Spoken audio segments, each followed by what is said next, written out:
Well, Christian Bale and Jessie Buckley stole the show as usual. The Bride, directed by Maggie Gyllenhaal, is about Frankenstein's creation finally getting his bride, but with a slight twist to it. I actually thought this was Maggie Gyllenhaal's first movie that she ever directed, but it's actually her second.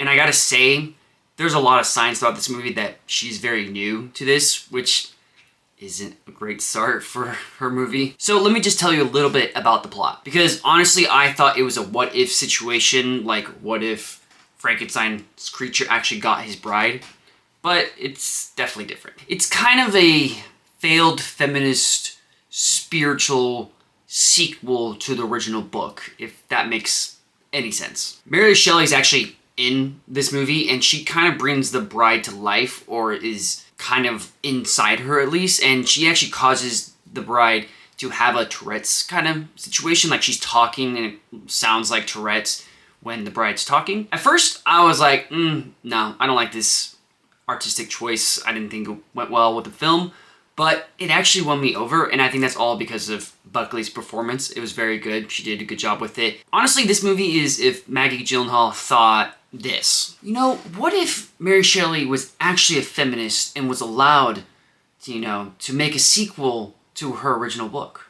I wonder what that would look like. I think it would look like this, which is crazy to me because Mary Shelley is an amazing feminist and is the reason why so many women got to write books, and she made arguably one of the greatest books ever written. But whatever, we'll ignore that. We'll act like Mary Shelley wasn't a feminist or wasn't allowed to express herself, because she did through her books. Well, let's pretend that didn't happen. This film takes place in the 1930s, which honestly was a nice setting. Frankenstein is actually, well, the Frankenstein's creature actually calls himself Frankenstein's, or Frankie or Frank. He actually adopts his father's name, which I thought was nice, so we didn't have to call him the creature or a monster. He calls himself a monster, but I don't believe he is.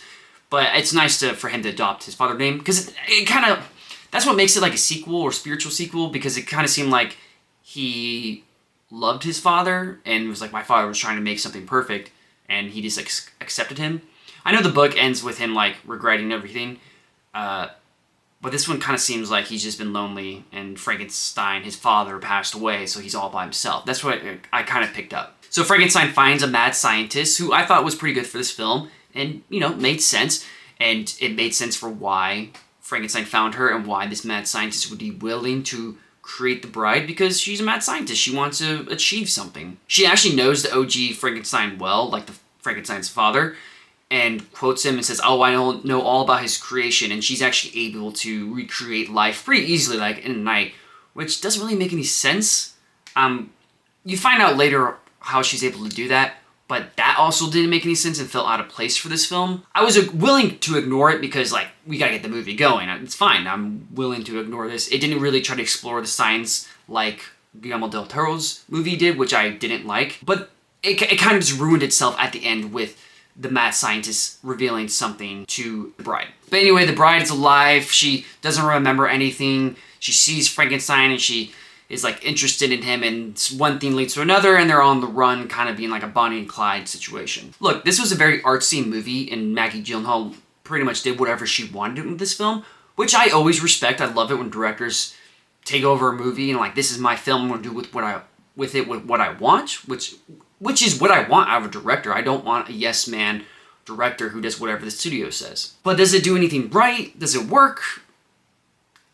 No. What I'll go over right now is some stuff that works. The stuff that works well is, Bale and Buckley. Amazing as usual. Like I said in the start of this video, they stole the show. They actually had to be amazing for this movie to work and, honestly be good, which it isn't, but I'm not gonna ignore the fact that they literally stole the show and were amazing. Buckley, definitely the star of this film. She stole every scene. She probably outperformed Bale in every scene. Was it as good as Hammett, her performance then? No, I don't think so at all, but that doesn't mean it's amazing, her performance. I thought the setting, the 1930 American settings, was very nice, and also pretty much most artistic choices when it came to filming, music, and certain other aspects were pretty good, and I actually enjoyed and respected. And I like the choices Maggie Gyllenhaal does with Frankenstein. It makes sense. This dude's been alone for 100 years. There's certain things about him that are just going to be weird or uncomfortable, or you get why he's alone. And I appreciate that. It's different from the book. Of course it's going to be. This is, something that's not based off a book. It's something new. It makes sense with this character. Jake Gyllenhaal was solid, of course. Even though his role was small and you didn't really see him throughout this whole film, which I kind of expected, but I wish we could have seen more of him. He was very good and he was important to Frankenstein. Not really the plot, but to Frankenstein. Now, here are the real issues of this film. First half of this movie, it's good. It's solid. I was like, this is entertaining.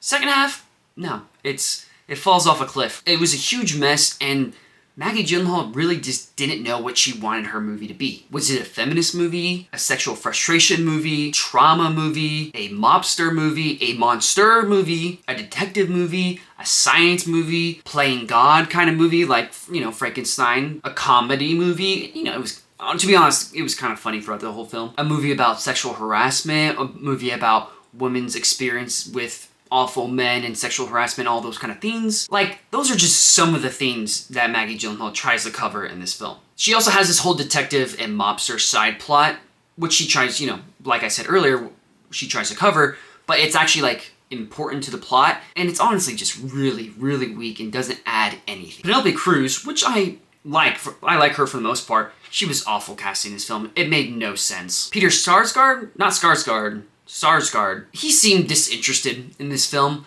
I honestly think that's because he didn't understand his character because it wasn't well written, or did he make any sense, or did his relationship with the bride, spoiler, he has a relationship with the bride when she was alive, that didn't make any sense or was explored, so I felt like he just didn't know what he was doing, so he just decided to be uninterested. I don't blame him. I probably would have done the same thing. And this part frustrates me because I do want this to work well. I really enjoy it when it's done well. And I don't want to be that guy when I say these things, but I'm just going to have to say it because I'm reviewing this movie and this is part of the movie. The feminism was done poorly and awfully and made no sense, and it didn't get its message across at all in this film, which is frustrating because I want to see that happen. This movie was this was a feminist movie made for fake feminists and male performative feminists. Like, that guy who's just trying way too hard to get with this one girl, so he just starts saying anything feminist or acting super feminist to get with her. Like, that's what this movie's made for. Actually, when I was watching this movie, I came across this couple, or two people at least, I couldn't tell. It was a guy and a girl, so they could have been boyfriend or girlfriend, or just going on a first date or something like that. It was obvious they were interested in each other. But he kept cheering throughout the whole film, and I don't like to curse on videos, so I'm not going to curse, but he was like, F yeah, throughout the film when there were strong feminist moments. Like, dude, stop. We all know you're just performative. It's too much. Don't talk during the movie. I hate it. Biggest pet peeve. Don't talk in the movie. Don't go on your phone. And he was doing that. He also clapped at the end. Why are you clapping? This movie wasn't good. It was very obvious he was trying too hard to impress his girlfriend or impress the girl he's going on a date with. Like, dude, come on. Have some self-respect. And when I mean the feminism doesn't work, it's because it's just glossed over. There's just here's some feminism. I want points. Give me some points. It felt like that. It was weak. It didn't have anything for the plot. It didn't really matter to the character. There was no powerful characters or characters who grew throughout the movie. There was no story arc with it. It was just kind of there. A lot of people are comparing this to Joker too. Yeah, I could see that. I didn't think about that until I saw someone else's review. Look, at the end of the day, Maggie Gyllenhaal focused on way too many things and didn't spend enough time on the actual important things. For this movie to work, I think she should just stick to the Bonnie and Clyde aspects of this film because that was entertaining and made sense for what you try to sell with the trailer, and honestly just made sense for both the characters and the state they were in at start of the movie. It was honestly just also the most interesting and most entertaining part of this film. I actually had really high hopes going into this film because it made my top 10 most excited movies of 2026, my YouTube short video that I made, but at the end of the day, this film honestly didn't know what it wanted to be, and was very weak with the actual important messages that it was trying to say. I'm giving The Bride a 6 out of 10. So, what do you guys think of The Bride? Was my rating fair? Comment below your thoughts. Thanks again for watching. Please subscribe and leave a like. Goodbye, y'all.